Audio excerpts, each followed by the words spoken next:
Сегодня из Москвы в Сыктывкар прибыло подкрепление для баскетбольной Ники. Игроки женской NBA, ведущей мировой лиги Брианна Тернер и Линдси Аллен. Девушки серьезно усилят состав нашей команды и выйдут на паркет Реновы уже в следующем домашнем матче.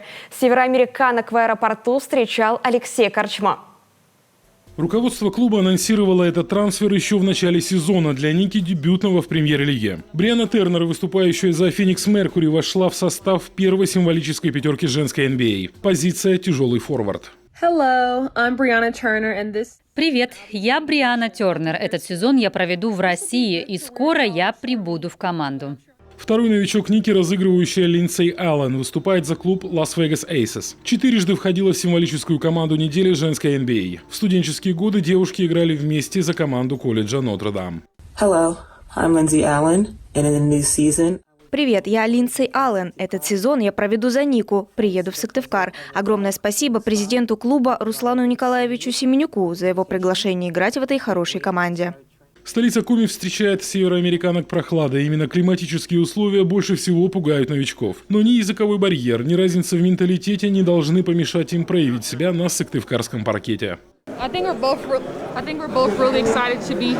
Они очень удивлены климату, потому что, так сказать, в Штатах очень тепло, а здесь холодно.